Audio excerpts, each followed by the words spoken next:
So, I'm planning a trip with your grandparents, Anthony. How about you? Do you have any plans? I called my son Anthony after we were invited on a vacation by my in-laws. Well, I have practice.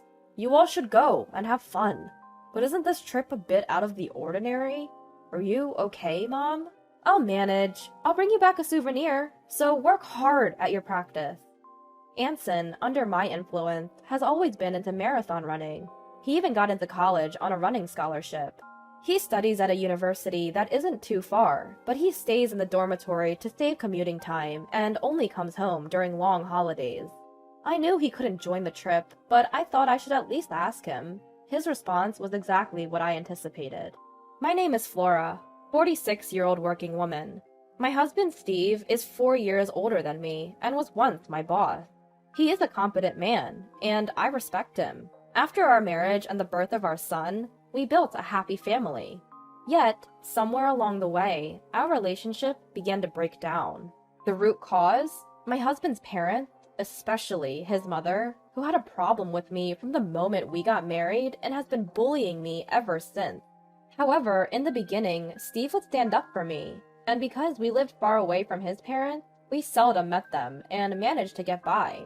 But when our son, who loves marathoning, wanted to attend a high school near my in-laws, things changed. The reason he got into running was me. I used to run marathons and still do occasionally.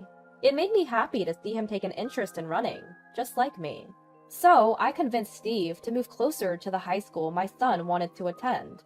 Steve applied for a transfer at work for our son's sake, and we moved. My son was recommended for his university from this high school, so I think it worked out well. Go get the rental car tomorrow morning and pick up my parents on your way back, Steve said the day before our trip. This left me confused. Huh? Why am I the one renting the car? What are you going to do? I'm tired from work, so I'll sleep until the last minute. Once you pick up my parents, come back and I'll take over from there. It's in the same direction as our destination anyway. I could understand what he was saying, but if anything, I was more exhausted. Despite working similar hours, I was the one taking care of all the housework. When I think about it, we used to split the household chores equally. However, ever since we moved closer to his parents, they've been visiting us frequently. When his mother saw Steve doing housework, she vehemently opposed it. Housework is the wife's job. It's not something the breadwinner should do. Isn't that right, Flora?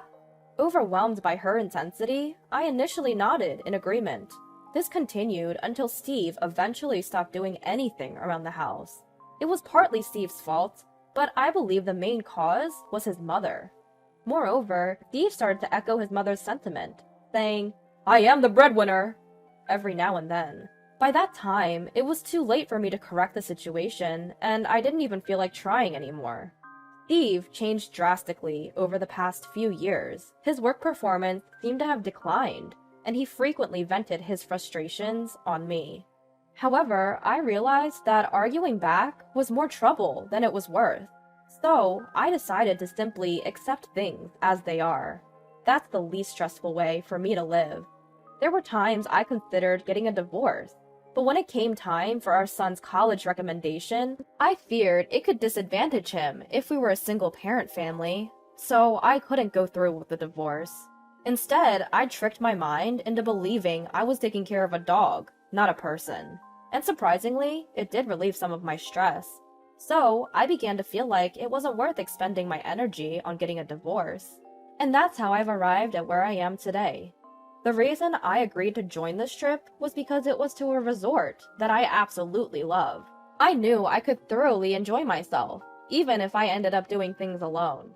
Heck, I was even ready to do things separately from my in-laws and husband. Perhaps I was invited mainly because they needed someone to share the driving, but both my husband and my father-in-law can drive, so it'll work out, one way or another. Anyway, I played along with the notion that our pampered pooch was being demanding again, went to get the rental car as my husband instructed, and headed to my in-laws' place. Laura, you're late! Is that the car for today? You should have rented a bigger one. Well, it's better than your tiny car at least. The car we usually use is the one I bought. Since I drive to work, I assumed I would be the primary user, and I paid for it myself. We don't go out of town often, and I thought a small car would be just fine. Plus, I loved its interior design and color, so I bought it. And yet, my husband would take it without asking, and even let his parents ride in it. What's more, my in-laws complain about the car being small and look down on me as if I could only afford a small car. I thought they could just use father-in-law's car for the trip. Father-in-law, however, didn't like others driving his car, but also didn't want to drive it himself for the entire trip. So we ended up renting a car. Even so, I wasn't consulted about any of this. I just found out that I would be the one to pick up the rental car and drive it, and that they'd be in the back seat the whole time. It made me want to tell them to drive themselves. In a word, they are tiresome.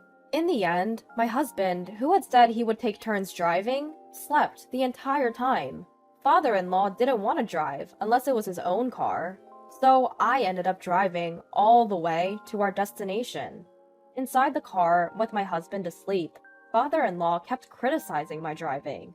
He would say things like, "You could have turned left there," even though the oncoming car was obviously approaching. Or, "Why didn't you go, even though you knew the light was turning red?"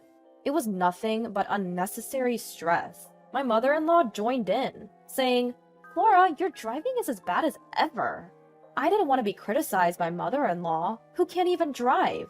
And at least I'm better than father-in-law, who, as far as I know, has crashed his car at least 5 times. Despite being told he should surrender his license before causing a major accident, father-in-law keeps insisting it was just bad luck and that he is a good driver, so everything will be fine. Well, I didn't want to ride in a car driven by father-in-law anyway. I don't mind driving, but I'd appreciate it if they could stop interfering all the time. Upon reaching our destination, my husband finally woke up. Since we had been in the car all day and were tired, we followed my in-laws' wish to spend the day relaxing in the hotel. So we didn't go out. I enjoyed myself by swimming in the pool and exploring the hotel. In its own way, it was a fulfilling time. After having dinner and going to the spa, I returned to find my husband already asleep. I didn't know what my in-laws were doing in the next room, but they were probably asleep too. I had a beer in the room before crawling into bed. I woke up in the fresh morning air. My husband was still asleep, and with some time until breakfast, I decided to take a morning stroll. But when I came back, the unthinkable had happened. Upon entering the room, my husband was nowhere to be found. Shocked, I scanned the room. His luggage was also missing.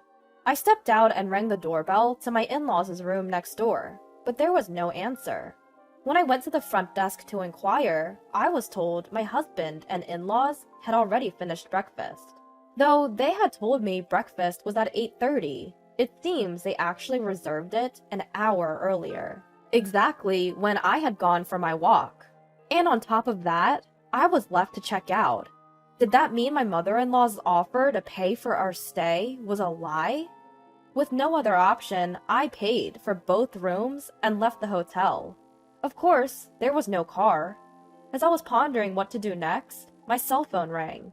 It was my mother-in-law. Where are you now?" When I asked that, my mother-in-law started laughing. We thought we'd spend some quality time as a family, since we're on vacation." "Oh, is that so? Well then, why didn't you just come as 3 from the start, instead of leaving me behind?" "Well, you wanted to come here, didn't you, Flora? That's why we brought you along." I remembered a while back mentioning how I wanted to visit this resort while watching TV with my husband. Is that what he remembered? Usually, it would be nice if he remembered what I casually said, but this time, it was used just to annoy me. Moreover, I was the one who did most of the driving to get here. Why do I have to hear that I was brought here by my mother-in-law, who never drove nor paid? I was past the point of anger and could only sigh. "All right then, we'll go sightseeing as a family and head home first. You do some sightseeing too, Flora, and come back. We don't know how you'll get back, but you're good at marathons, aren't you? Just run back." At my mother-in-law's mocking laughter, my anger exploded. "Is Steve driving? Put me on speakerphone so he can hear me." When I said that, it seemed my mother-in-law switched over, and I could hear my husband's voice. "Good morning. You wanted to come here, didn't you? Take it easy today. But remember, there's laundry from the trip to be done. Make sure you wash it by tomorrow morning." He sounded cheerful. I had no more feelings for him. "What? Do your own laundry." "Hey, that's no way to talk. I, the breadwinner, am telling you to take it easy today. You should be saying thank you." "Oh, right. The breadwinner. But don't worry, this is the last time we'll see each other. Well, all you've really seen of me is me sleeping." "What do you mean?" "What? We need to come home today. There's laundry and house cleaning to be done." "Yeah, that's why I'm not going back." "What are you talking about?" His voice was shaken, and with that, I said, "I'm getting a divorce. You told me half a year ago, didn't you? That you met your soulmate, your childhood friend, and you were going to marry her? You reunited when she moved back to your hometown, right? The childhood friend who had divorced. Remember? You showed me the divorce papers back then." That was about 6 months ago. I'd confronted my husband because something felt off, and he came clean. He'd met his childhood friend and decided she was his soulmate. He wanted to divorce me and remarry her. She had a middle school-aged child and was struggling as a single mother, and he wanted to support her. So he asked me for a divorce. Truthfully, I'd lost my feelings for my husband, but I wasn't quite ready to say, "Okay, let's get a divorce." He gave me the pre-filled divorce papers, but I didn't agree to divorce. We didn't speak for a few days after that, but when I stopped doing the household chores, he was in a bind. A few days later, he said, "Forget about what I said before." Well, I couldn't just forget it, and I started gathering evidence of his infidelity. Could it be that Steve planned this trip to get on my good side? I mused. The conversation happened about 3 months ago. It was right after you quit your job. At my words, surprised voices from my in-laws on the other end of the speakerphone echoed. This must have been the first time they heard about their son quitting his job. "When you said you were quitting your job, I told you it would be hard to get a new job, and I disagreed with your reason, right?" I recalled. "You said that you were an excellent worker and would find a new job right away, but you only found a part-time job. I wonder when you'll find a proper job." My husband was driving, and while he was staying quiet, I took the opportunity to spill everything. I'd been coping with stress by imagining you as a dog. But then I thought I might as well get an actual dog, I declared. "So, I'll submit the divorce papers. Enjoy your family vacation." My in-laws were calling my name in shock, and my husband was trying to say something, but I cut the call without paying any attention. I decided to enjoy sightseeing before heading home. When I explained the situation over the phone to my son, "See, I told you," he said. "Well, if you're divorcing, then it's fine." Anthony, his reaction was lighter than I expected. Given he knew the situation, his reaction was as expected. Even though I returned from the trip, I didn't go home. In fact, I'd been keeping my and Anthony's belongings in a self-storage, ready for any situation. I had the bare necessities with me, so I dragged my suitcase to a real estate agency. The sales representative, who had a professional relationship with me, was there to greet me. She was a woman of my generation, easy to talk to, and we'd hit it off and had drinks together a few times. Over drinks, I'd complained about my husband and in-laws and asked her to always keep an eye on available properties, just in case. That day, I signed a contract. With my own place secured, I felt relieved and decided to submit the divorce papers at the city hall. The divorce was granted without any issue. Finally, I decided to return the countless calls my husband had made. "Hello?" I started. "The divorce papers have been accepted. We are now officially strangers." At that, my husband's panicked voice echoed in the phone. "Are you serious about the divorce? I broke up with her. Now there's only you. You didn't like me looking at other women, right? Now I'm only looking at you. So come back, without worries." But all I felt for his words was revulsion. "Huh? What are you talking about? I never intended to please you in the first place. And you didn't break up with her, did you? You were dumped because you couldn't find a job and you had no money. right? It turned out that my husband's mistress was the friend of the sales rep who had introduced us to our new place. Talk about a small world. She had been listening to complaints about my husband from the mistress, who claimed to be his current girlfriend. And apparently, after he quit his job and started working part-time, she saw no point in being with him and broke up. But a fling is a fling. I'm definitely going to demand compensation. That's right. Even if they've broken up now, the fact remains that he cheated, and there's evidence. Compensation? I told you we broke up! Now there's only you! I can only sigh at this point. So you're saying that now that you're single, you're thinking of having another affair? I don't care what you do, but I'm done being exploited. You didn't even notice that your stuff at home was missing, because you didn't care, did you? I'm not going back, so throw away what you don't need. With that, I hung up the phone. Even after that, my ex-husband kept calling me, and even my former in-laws reached out. But of course, I'm never going back to that house. My ex-husband still hasn't found a job, can't pay the rent, and has moved back in with his parents. My ex-father-in-law is still driving dangerously and recently crashed into a neighbor's fence with my ex-mother-in-law in the car. Fortunately, no one else was injured, but they didn't have property insurance and had to borrow money to cover the repair costs. All of this was written in emails that my ex-husband kept sending me on his own. I find his misfortunes slightly amusing. I don't reply, but I haven't blocked his emails either, just quietly enjoying the show.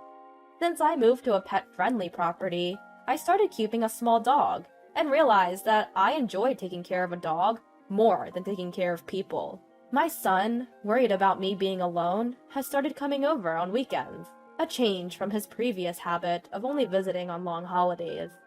I'm living a fulfilling life every day.